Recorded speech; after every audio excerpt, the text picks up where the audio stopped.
Hi everyone, welcome to my channel where we discuss serious matters, where we discuss serious issues. In this channel we shun away from discussing trivial issues. We discuss things that are most fundamental, things that are most essential, things that are most central to the progression of a nation, to the development of a nation, to things that are indispensable, things that we cannot live without. Those are the things that we discuss in this channel. And as you'll see there on your screen, today we are discussing the Constitution of the Republic of South Africa. And this will be the very first video that we put up in discussion of the Constitution, and therefore it will be part number 1. For those of us who are not so familiar with the Constitution, I'll just do one thing to help you, okay? I'll just do one thing. I'll define the Constitution for you, and I'll read from the Constitution itself about what this law is, what this legislation is. Here's what it is. Chapter 1, section 2, not subsection, but section 2. It says, this Constitution is the supreme law of the Republic. Okay? It then says, law or conduct inconsistent with it is invalid. And lastly, the obligations imposed by it must be fulfilled. In case you missed it, I'll say it again. The Constitution regards itself as the highest law, as the most supreme law. And because that is the case, it then follows that any kind of law or any kind of conduct that is inconsistent with the Constitution, it is then considered invalid. It is illegal. It's unlawful, unacceptable, punishable even. Okay? The last part of the definition then says that the obligations that are imposed by this Constitution, listen to this, must be fulfilled. It does not say they may be fulfilled, provided this, or in case that. No. They must be fulfilled without any kind of qualification. So that is how authoritative the Constitution is in our country. Okay? So we're talking about serious issues here, serious matters. The Constitution, the highest and supreme law of the country. So as I said, this will be part 1 of our discussion, or of our critiquing of the contents of the Constitution. And now today I want us to look at the preamble. My aim in this video is not to really discuss all of the preamble, but to discuss one fundamental concept in this preamble. One fundamental concept. And I say fundamental, although the word doesn't appear in the preamble, but I think it is very much implied. It is very much implied. There is a concept in this preamble and in the Constitution as a whole that is fundamental, that is central, it's indispensable, it's essential, it's at the very center of the Constitution. It seems to me. If I'm going to back my my claim with what is found in the Constitution. I wouldn't be much imposing stuff on the Constitution as in drawing stuff out of the Constitution itself. Okay? So I'm going to try and do that. So I'm reading the preamble of the Constitution. Here's what it says. We, the people of South Africa, recognize the injustices of our past, honor those who suffered for justice and freedom in our land, respect those who have worked to build and develop our country, and believe that South Africa belongs to all who live in it, united in our diversity. We therefore, remember we, it's the people of South Africa. We therefore, through our freely elected representatives, adopt this Constitution as the supreme law of the Republic. Just like I said at the beginning, this is the supreme law, the highest authority in the country. And these are the following things that we are looking to achieve.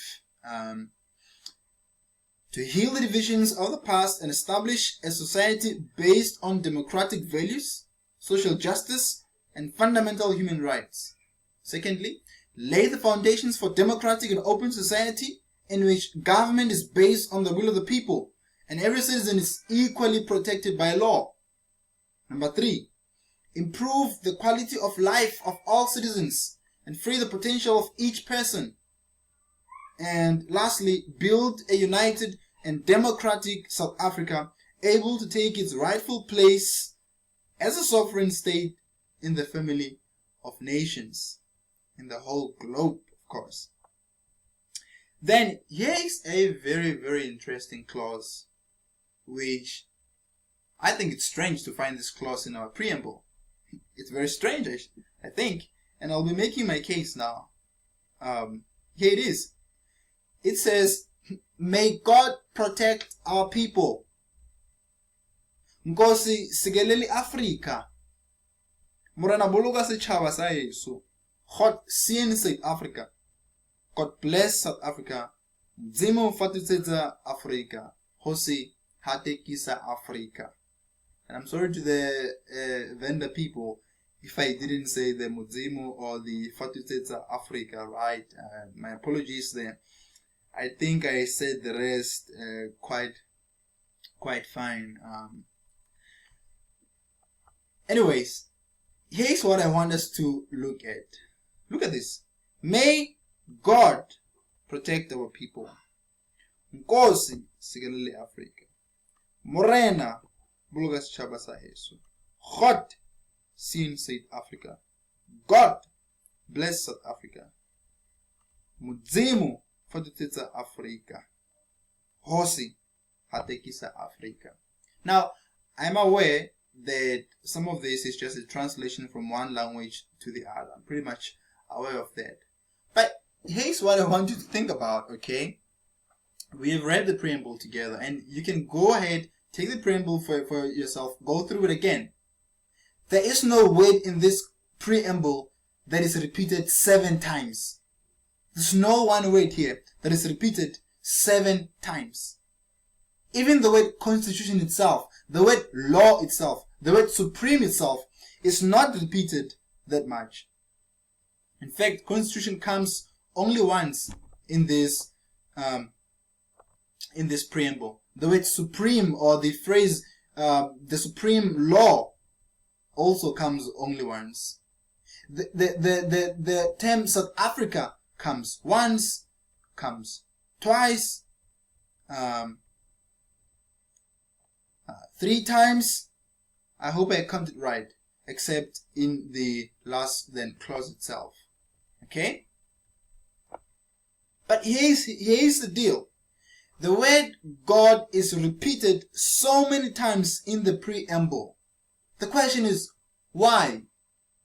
Yes, we understand some of it is a translation from one language to the other, but the question still stands. Why? Why is this word repeated so many times, regardless of translation or not? Why is it the word repeated so many times? My assumption is because the word is important, right? Or let's say it this way. The word God or Nkosi or Morena is repeated so many times because it is very useless in the Constitution. Is that right? Does it make any sense? Of course it doesn't. The opposite is true. It is repeated because it is important. It's fundamental to the Constitution, to the people of South Africa. Right? This is something to think about. Very important. And is it not surprising that the word God, which is repeated so many times in our Constitution, in our preamble, is it not surprising that that word is never defined?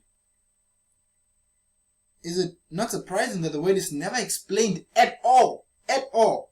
We do not find any kind of explanation or, an attempt to define the word God for us in the preamble. Here we are, people of South Africa. And then we talk about God. We talk about Nkosi, Morena, God, Mzimu, Hosi. And yet, nobody asks, who is it? Or maybe we should even say, what is God? Wat is God? ubani uNkulunkulu, ubani lenkosi le, yini mhlawumbe lenkosi le. We never ask that, and I find this to be very troublesome. Oh, think about this again. This God, is he just some kind of concept, or is he a being with real existence? Is he a person? I think the clause itself implies the answer. I do not think that this God is considered to be just a concept, because this God is able to protect our people. Right? This God, lenkosi le iyasikelela, morana wa boloka. God sien, he blesses. Okay? So I don't think this is just a concept. A concept cannot do these things. A concept does not protect. It does not bless.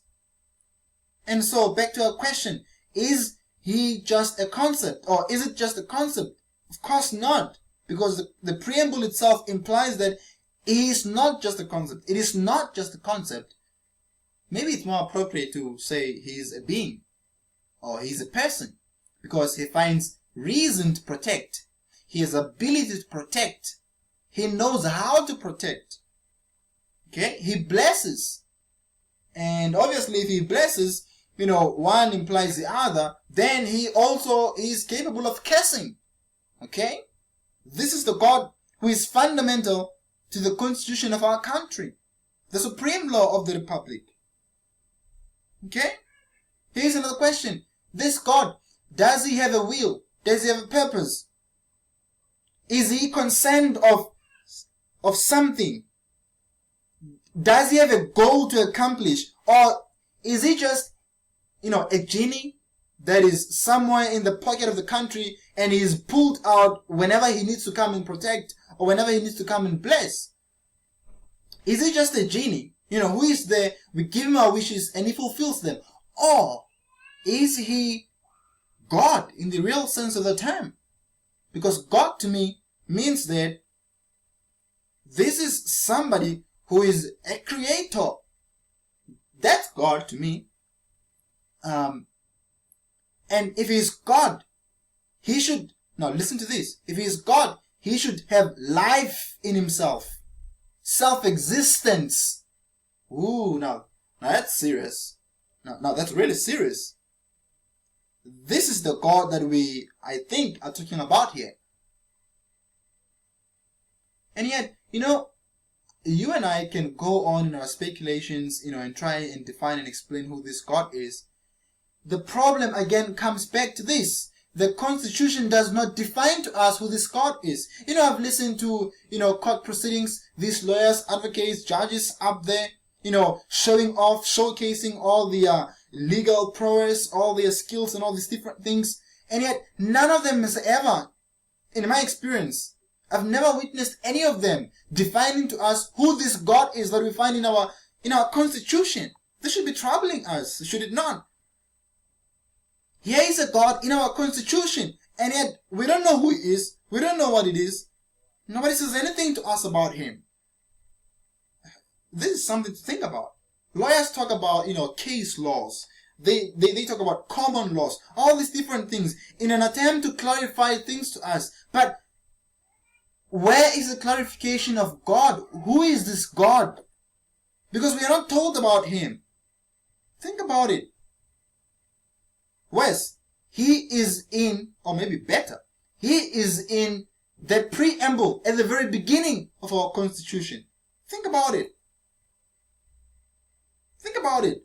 We talk about rights. We talk about all these different things. Justices. We talk about freedom, healing the divisions of the past, etc.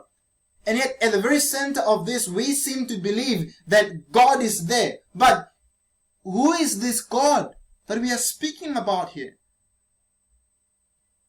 Please think about that. I think our Constitution and our nation as a whole, we have failed in that we have a Constitution that we regard as a supreme law, at the center of which is God, and yet this God is undefined. We do not know who he is, and we do not know what it is. That's very sad.